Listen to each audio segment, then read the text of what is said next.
Hi, welcome to another IELTS video. In this video, we are looking at 9 words that can help to enhance the academic tone of both your speaking and writing. If you find this video helpful, join us at the forum IELTSnetwork.com. And for more videos like this one, visit my blog at IELTS.com. Before we get started, I want to state that there is no such thing as strict, quote-unquote, Band 9 vocabulary. However, IELTS test takers that score speaking Band 9 and writing Band 9 are capable of demonstrating accurate use of academic language. And accurate use of words similar to the following 9 words we are going to look at can help show your examiner that you are versed in a variety of English. So in this video, I'm hoping that you will see the way that these words are used. I'm going to show you exactly how you can use them in your IELTS speaking and exactly how you can use them in your IELTS writing. And I hope that you will put them into practice. So if we get to the words themselves, now I'm going to give you the academic word, and then I'm going to demonstrate specifically how you can use that word in both the IELTS speaking and in the IELTS writing. So the first word we are looking at is the word precursor. And if precursor is a new word for you, if you need a bit of review, it's here it's a noun, and it describes something that comes before something else, or that sort of grows into or becomes something else, or leads to something else. So in your speaking, if it's very common for the examiner to ask you about your career or about your studies in part 1 of the exam, so you might use precursor in a way like this. My interest in geography was the precursor to my studies in cartography.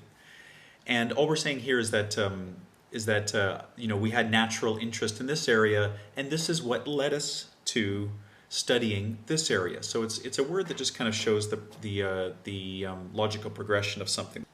Okay. Now please note the use of an article here, because that's important, because if you drop that, then you will lose a bit of that nice polished edge to your speaking. In your writing, you can also use precursor. So for example, if you recall, there was a question maybe a year or two ago that asked about whether education was more important than experience when it comes to career and career growth, or whether it was the other way around. I believe it was a do you agree or disagree. So in your writing, you might use precursor something like this.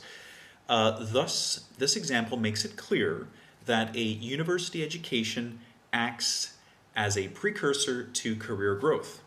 And all we're saying is that university education would be something of a foundation for career growth. It comes before, it is a needed step for career growth. Okay, please note again that we have stuck in an article here. Okay, so that's the word precursor. Now let's look at the word catalyze. Here, catalyze is a verb, and it is a verb that is used to show something that causes another thing to begin, or causes another thing to change.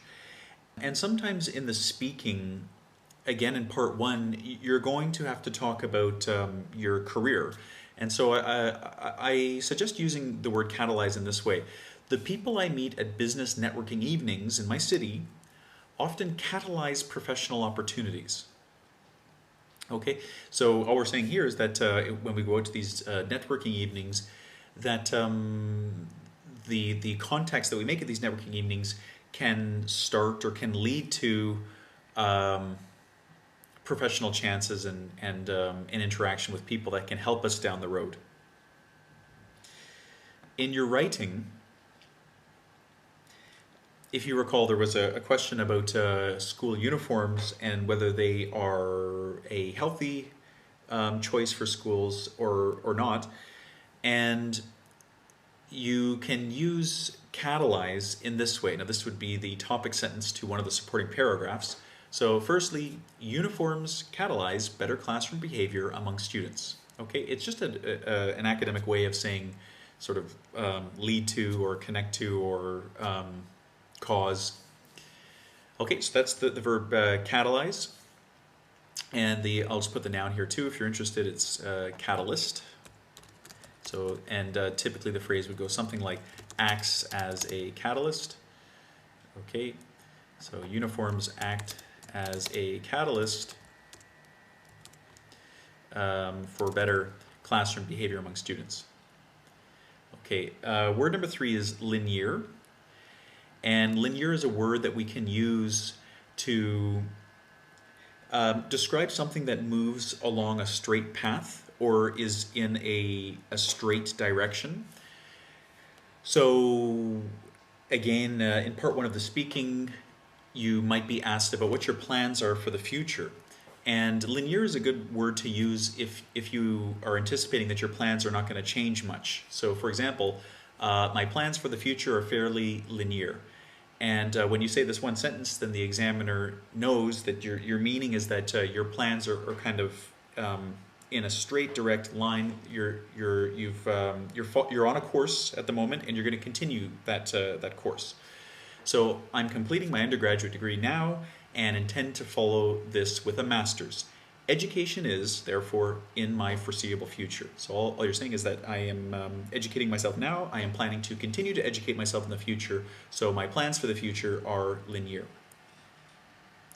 Now, obviously, this is a good word to use if you're taking the academic exam, because in writing task 1, when you're talking about trends, you might be presented a trend that exists in a straight line, or perhaps part of the overall trend exists in a straight line, and you can use linear here as well. So the trend depicted between the months of February and June shows linear growth from 20 to 75 XYZ.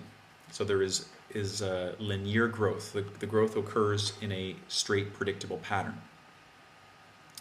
For task 2, okay, there was a question that was seen on the exam, and it was regarding whether education predetermines success. So if you have a solid education, whether this is more likely to give you a successful future.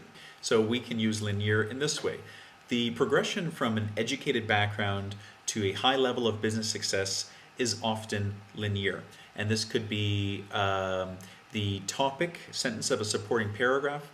If you were sharing an example and from that example drawing a conclusion, you might want to stick on something like this. Thus, the progression from an educated background to a high level of business success is often linear. This would be, the conclusion. So I hope that clarifies how you could use linear to talk about things that are moving in a direction, things that are happening now and continuing to happen. The next word is a word that I regularly use in my videos. It's correlate. Correlate is used to talk about things that have a relationship or move in a similar direction. And here it's a verb. You can also use it as a noun. The noun is correlation, which I'll type real quickly for you here. For speaking, if you're talking about your family and there's some pattern to the things that you're doing compared to your siblings or the things that your parents do in comparison to somebody else, you might want to use a phrase like this. So actually, the career progression of my sister positively correlates with mine. After she left her hometown, she also experienced a significant growth in employment opportunities. So when we are talking, the subject of your sister comes up, and then the examiner might ask you something like, tell me about your sister, what does she do? And then you could follow that with this. If her growth as a professional individual is similar to yours, you could use a phrase like this. For the writing section, if we have, I should have put in here, this is task 1 for academic. So 2 trends that are moving in opposite directions, we can use the phrase negatively correlated. The rise in automobile prices in 2008 is negatively correlated with automobile sales for the same year. So we're saying that the prices were going up while automobile sales went down. Next word, avenues. You're probably familiar with the noun avenue, which is sort of another word for road. But here we are talking about avenue in the sense that it is a path for something. And often in English, people can use the word avenue to talk about a path for information. So if we were to be talking about communication, so in part 2 of the speaking exam, you're given a cue card, and recently a student reported that they saw the cue card describe a significant person in your life. And this could be a place where you would use a word like avenue. So for example, my father encouraged me to study languages, and this has opened up certain avenues for friendship I would not have otherwise had. For example, I have several close Japanese-speaking friends. Okay, and when you use a phrase like opened up certain avenues, you're basically just saying it gave me the chance. It's sort of a nice academic way of saying that because I study languages, I was able to create this channel in my life that gave me new and fresh opportunities. Now we can also use the word avenue in the writing section. So for example, if we were talking about avenues for opportunity, firstly, studying a foreign language opens avenues for employment, for instance. Now there was a question recently that read something like students should study foreign languages from a young age or whatever. I mean, this could be a fitting supporting idea for an essay like that, and you can see how we would use the word avenues to just to give it a bit of an academic tone. Word number 6 is afford, and afford has a few different definitions. One of them is, of course, to have enough money to buy something. That's not what we're looking at here, though. Afford here means to supply an option or to supply an opportunity, so to give an opportunity to something or someone. Now, in the speaking section, maybe the examiner asks you, why are you choosing to study abroad, or why have you been studying abroad? And you might reply with something like this: my university grades afforded me the opportunity to study abroad. Now, of course, we could change this to gave me the opportunity to study abroad, but this is a perfect example of a situation where we can use academic language to demonstrate to the examiner that we're more fitting of a band 8 score than a band 6. In the writing, you might receive a question that asks you to suggest ways that humanity can combat the problem of poverty in the world. And you might use the word afford in this way. So for example, the Chinese economic system has afforded the PRC, the People's Republic of China, unprecedented financial growth over the past 3 decades. Okay, and all we're saying here is that because of this economic system, the People's Republic of China has undergone significant financial growth. Actionable. Actionable is an interesting word. Actionable is an adjective. It's a word that describes something that is able to be acted upon. So in the speaking section of the exam, again, if you were talking about an influential person, so if this is your monologue and your cue card says describe somebody in your life that has had a great influence upon you, you might use the word actionable in this way. My university professor gave me several actionable pieces of advice. But most noteworthy was his suggestion that I focus my studies on North African history, as I was both interested in it and am of Tunisian ancestry. Okay, so you can see here now all we're saying is that this influential person in your life, this university professor, gave you some advice that you could do something with, that you could act upon. So we use the word actionable.